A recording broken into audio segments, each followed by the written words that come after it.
camarades peuple d'Afrique, mes chers frères et sœurs, je voudrais ici apporter mon soutien de façon indéfectible au président sud-africain Cyril Ramaphosa concernant la bouille qui l'oppose aux États-Unis d'Amérique. Je dirais au régime impérialiste américain, Trump et son acolyte Elon Musk. Le président Cyril Ramaphosa a fait voter une loi qui permet à l'État sud-africain de déposséder quelque citoyen que ce soit de ses terres sans compensation lorsque l'État a besoin de ces terres-là. Alors, c'est devenu un tollé. Elon Musk, qui est né en Afrique du Sud, qui a ses parents en Afrique du Sud, qui est issu du régime d'apartheid en Afrique du Sud, se croit toujours dans le régime suprémaciste blanc qui existait alors en Afrique du Sud. Ils se sont levés, ils ont coupé toutes les aides américaines sur l'Afrique du Sud, pour amener l'Afrique du Sud, bien entendu, à renoncer à cette loi et à faire machine arrière. Je voudrais ici clairement et nettement dire à Cyril Ramaphosa que je suis de cœur avec lui et que l'Afrique est de cœur avec lui. Et que ce qui s'est passé avec Robert Mugabe ne peut pas se passer avec lui parce que les moments ne sont plus pareils. Hier, ils ont fait ce qu'ils pouvaient à Robert Mugabe parce que c'était à son époque. Mais aujourd'hui, ce qui s'est passé hier ne peut plus se passer aujourd'hui parce que le temps qui était le temps n'est plus le temps qui est le temps. Alors, chers camarades, il est important de signaler que 72% des terres agricoles privées en Afrique du Sud, eh bien 72% des terres agricoles privées en Afrique du Sud appartient aux Blancs. Il est important aussi de signaler que pendant l'apartheid, toutes les terres sud-africaines appartenaient aux Blancs pendant des générations. Vous comprenez? Il est important de signaler que depuis l'apartheid jusqu'à aujourd'hui, parce que l'apartheid, ça veut dire quoi? Les gens entendent ça, ils ne comprennent pas. L'apartheid, ça veut dire quoi? Ça veut dire que les terres, là, tout ça, ça appartient aux Blancs. Ça veut dire qu'il y a des écoles où les Blancs vont, et des écoles où les Noirs vont. Il y a des privilèges que les Blancs ont, les Noirs n'ont pas ça. Si on va, peut-être, on prend un exemple. S'il y a 1 kilo de viande, eh bien, le Blanc, il prend toute la chair et puis donne l'os aux Noirs. C'est ça qui est l'apartheid. Il y a des cafés où les Blancs vont, les Noirs ne peuvent pas aller là-bas. Et ils vont dans des petits cafés façon là. Les écoles, les universités étaient interdites aux Noirs. Donc, c'était classé quoi. Les Blancs, ils ont la classe supérieure, ils sont les suprémacistes. Maintenant, les Noirs, ils sont en bas. C'est ça qui est l'apartheid là. Et puis quand tu refuses, on te frappe, on te mate, on te met en prison. Tu ne veux pas, on te garde, on te tue. C'est ça qui était l'apartheid là. C'est ça.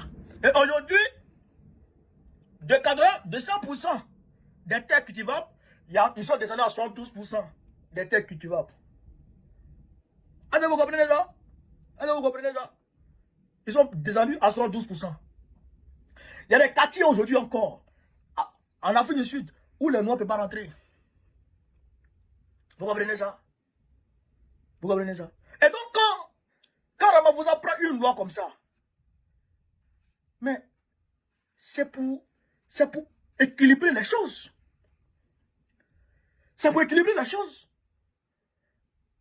Non, aujourd'hui aux États-Unis, si on dit que les Noirs possèdent, il ne reste même que 20% des terres cultivables aux États-Unis, tu vas voir le tollé que ça va créer.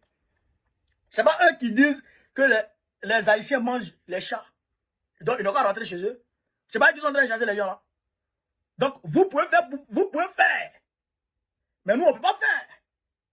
Bande de barbiers. Trump, on va dire une chose. Quand Robert Mugabe a exproprié tous les Blancs, il les a chassés tous, Mugabe. Il les a chassés tous, il a pris toutes les terres. Quand Robert Mugabe a fait ça, les sanctions internationales se sont abattues sur lui. Donc après, au final, ils ont fait un coup d'état sur lui. Mais aujourd'hui, c'est quelles sanctions vous allez faire? Vous allez mettre sur, comment il s'appelle? Cyril Ramaphosa, qu'on n'a pas encore vu. C'est quelles sanctions vous allez mettre sur Ramaphosa qu'on n'a pas encore vu? D'autant plus que l'Afrique du Sud fait partie des BRICS. La plus grosse coalition économique au monde. L'Afrique du Sud fait partie des BRICS. Donc, vos sanctions bizarres à 2 balles, là, ça ne peut rien créer à l'Afrique du Sud. Donc, je soutiens ici, Cyril Ramaphosa, je soutiens cette loi. Je soutiens Ramaphosa quand demain matin. Il est important que j'apporte mon soutien à Ramaphosa pour que tout le monde puisse comprendre. Il n'y a que 8% de blancs en Afrique du Sud. 8% de blancs détiennent 12% des terres cultivables. 8% détiennent 12% des terres cultivables. Comment vous voyez ça? Donc les 92% des noirs, là, elles ne sont pas des hommes. Aujourd'hui, le chemin est en train de frapper les gens. Et tous les fermiers, presque tous les fermiers sont des blancs. Pourquoi? C'est leur terre. C'est leur terre. C'est vous, c'est pour vous. C'est vous, c'est eux qui sont nés là-bas. Bande d'envahisseurs. Bande d'envahisseurs. Ça, c'est les colons, ça. Donc, moi, j'apporte mon soutien ici, à Ramaphosa. C'est ça aussi que la réalité. C'est ça aussi que la réalité. Voilà. Donc, chers camarades d'Afrique, voilà un peu ce que je voulais vous dire cette vidéo. Sur ce, vive l'Afrique libre. Vive le panafricanisme. Vive tous les plans panafricains. Babo, président de notre prochain, Inch'Allah. Il est important de signaler que je ne suis pas un raciste, et tout le monde le sait. Mais je soutiens Ramaphosa. Voilà, ça c'est clair. C'est la vérité. On est ensemble, chers camarades. Camarades, peuple d'Afrique, peuple de Côte d'Ivoire, mes chers frères et sœurs. Damana Picasse, Kwa Justin et Iko Ladi ont été condamnés à 10 ans de prison ferme. Chers camarades, peuple d'Afrique, avant de me prononcer sur la question, je vais vous laisser ici écouter l'avocat des prévenus. Chers camarades, peuple d'Afrique, on est parti. Damana Picasse, Iko Ladi et pour Kwa Justin, c'est 10 ans de prison ferme. Et 5 ans d'interdiction de paraître et 10 ans de privation de droit civique. Et les 5 ans d'interdiction de paraître à part le lieu de naissance. Et donc 10 ans de prison ferme qui été décidé par le tribunal. Et donc ils ont été condamnés à 10 ans de prison.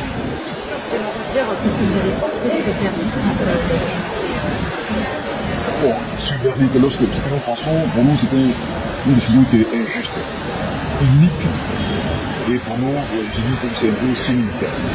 Parce que le tribunal doit décider de statuer à partir des éléments de preuve qui lui sont fournis. Donc, cela n'a pas été le cas. Pour nous, il y a beaucoup de zones d'ombre. Et comme vous savez, ce n'a été dit, c'est un procès politique. Là où il y a la politique, si la politique ouvre la porte, le droit finit par la fenêtre. Absolument. Donc vraiment, ce jugement, comme nous l'avons aussi dit, c'est un jugement de cour, comme disait La Fontaine, que vous soyez riche ou pauvre, il appartiendra au jugement de cour de l'homme blanc ou noir. Il ne peut pas être décidé pour celui-même qui reconnaît le chef d'accusation. Celui-là soit condamné à 5 ans de prison, et que ceux qui disent que nous ne pouvons pas faire tout cela, qui nous est reproché. Donc, chers camarades, voilà un peu ce que j'ai pu recueillir dans la conférence de presse de l'avocat. Alors, chers camarades, donc, Damana Picasse, condamné à 10 ans de prison ferme. Écoutez, hein, 10 ans de prison ferme, 5 ans de privation des droits civils et politiques, 5 ans d'interdiction de paraître sur l'ensemble du territoire national, à l'exception de sa région natale, d'Abidjan. Parce qu'il travaille à Abidjan, il vit là-bas, et puis sa région natale, où il est né. Quoi, Justin? 10 ans de prison ferme, 5 ans d'interdiction de paraître sur toute l'étendue du territoire national, à l'exception de Korogo, son lieu de travail, et Abidjan, son lieu de naissance. Même lui, dans son village, même, il ne peut pas dire. Babili Dembélé, condamné par contumace, 5 ans de prison ferme. 5 ans d'interdiction de paraître dans la ville d'Abidjan. Pareil aussi pour Ikoladji. Mais ils n'ont pas été arrêtés. Ils n'ont pas été placés sous modèle de dépôt. Ils n'ont pas été envoyés en tout cas en prison. Ils sont à Abidjan. Ils sont rentrés chez eux. Ça, je tenais à le préciser. Ils n'ont pas été arrêtés pour les avoir en prison. Ils sont rentrés chez eux à la maison. À l'heure où on parle là, Damana Picasso, quand je sais Ikoladji, ils sont chez eux à la maison. Vous comprenez? Mais, qu'est-ce que cela veut dire? Et qu'est-ce que cela implique? Naturellement, il y a eu appel. L'avocat a dit qu'ils ont fait appel. Qu'est-ce que ça veut dire? Qu'est-ce que ça implique? En réalité, c'est de leur dire, taisez-vous, ne parlez plus ici. C'est pour leur dire, n'allez plus mobiliser à l'intérieur de la Côte d'Ivoire. Restez assis ici. Est-ce que vous comprenez? Et puis, avec sursis, leur droit civique et politique, là, c'est pour leur dire, vous là, vous ne faites plus politique ici, là. Vous ne faites plus politique dehors, vous ne partez plus pour promener pour faire mobilisation. Vous là, on vous arrache à Babo. Vous là, c'est-à-dire qu'on vous fait taire. C'est ce que ça veut dire. C'est ce que ça veut dire. Verdict, André, je ne sais, t'as déjà vu ça où? Verdict ça là. Frère, t'as déjà vu verdict comme ça là. Tu ne peux plus aller quelque part sur le territoire national si ce n'est pas Abidjan et puis ton lieu de travail. C'est quel verdict ça? T'as déjà vu verdict comme ça dans ta vie?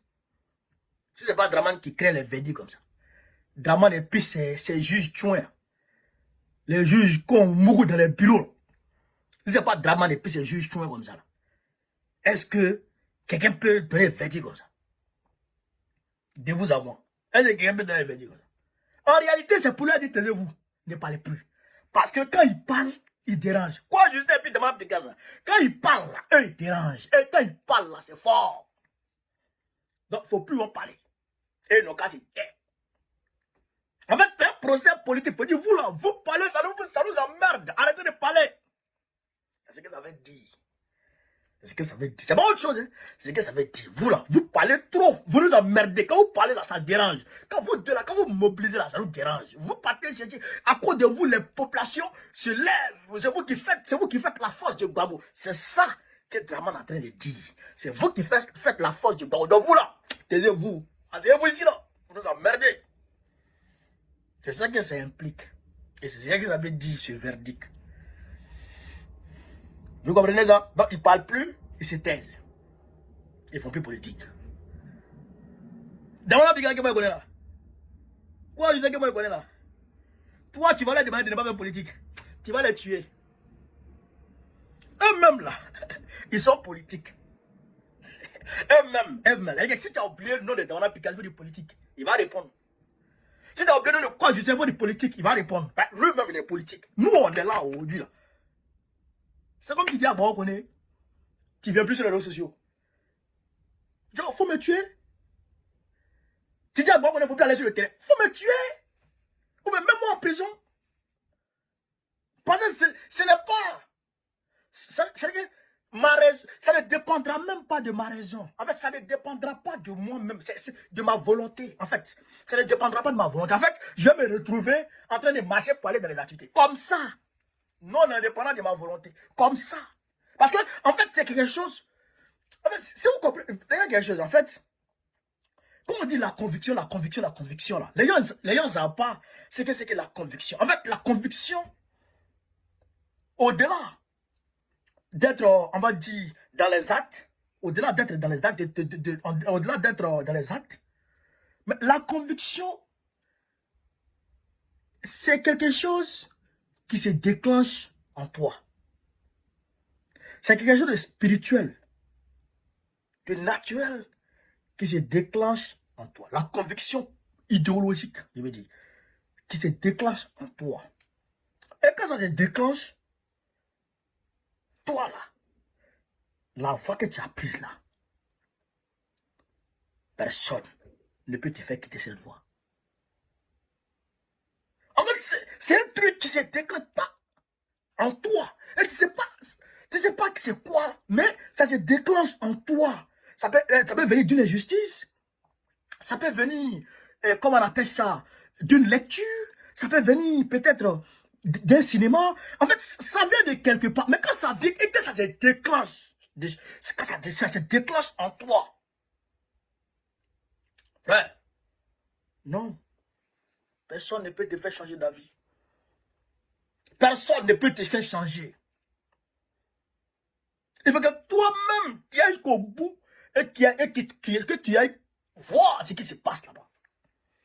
Donc, ils vont beau te frapper. C'est comme une jeune fille de 18 ans qui tombe amoureuse de son gars. Est-ce que vous comprenez ça? Qui tombe amoureuse de son gars. Et puis ses parents lui disent, il ne faut pas aller derrière lui. Mais elle va sauter clôture. Elle va revenir, tu vas la frapper. Elle s'en va. Elle s'en va, non? Mais quand elle va revenir là, c'est gâté. Mais elle s'en va. C'est comme ça. Tu ne sais pas ce qui se passe. Est-ce que vous comprenez ça? C'est pourquoi tout mon village s'est levé contre moi. Les gens se sont levés pour dire, ah, on ne veut plus comme ci, comme ça. Ils vont te tuer, les menaces. Arrête un peu. Je ne peux pas.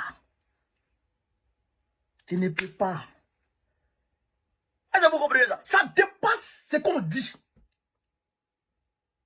La conviction idéologique. Le dogme. En religion, on appelle ça le dogme. Est-ce que vous comprenez ça? Le dogme. La certitude d'avoir raison. C'est-à-dire que, frère, mais ça ne s'explique pas. Tu ne peux pas. Quoi là? Vous allez le voir tout sur le terrain encore. Dans la Pécasse là, tu vas le voir sur le terrain tout de suite. Kodori Draman a dit là, c'est rien ça.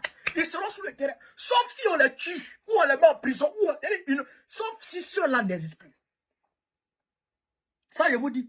Mais, je tiens à dire à Draman, en réalité, tu as bien vu la direction du vent avant de mettre le feu. Parce que, on est prêt. On est prêt. Et aujourd'hui, 12 février 2025, Abidjan alerte sur un pied. Abidjan alerte sur un pied. Si tu arrêtes d'avoir un Picasso, et quoi je sais, pour le mettre en prison, tu ne vas pas croire ce qui s'est passé dans Abidjan. Tu ne vas pas croire ce qui s'est passé dans Abidjan. Donc, je pense que tu as vu la direction du vent pour mettre le feu. Mais c'est parti remise. Parce que je sais que quand ils vont sortir là, tu vas vouloir les arrêter. En tout cas, nous là, on est aux aguets. Plus aucun cadre du parti ne sera arrêté encore pour rien. C'est fini. Il faut mettre ça dans ta tête. Plus aucun cadre de notre parti ne sera encore arrêté pour rien. Ça, c'est fini, ça. Iklibeti. C'est moi qui te parle. Donc, je demande au bataillon Yoromani de rester en alerte maximale. En alerte maximale. Et de demeurer vigilant. Parce que si ceux-là sont arrêtés là, quelque chose va se passer. Ça, c'est une réalité. Alors, j'ai compris l'Afrique. Voilà ce que je voulais vous dire concernant le verdict unique et dictatorial de Draman Ouattara. Sur ce, vive l'Afrique libre, vive le panafricanisme, vive tous les pays panafricains. Babo, président de Colombie, prochain. Inch'Allah, on est ensemble.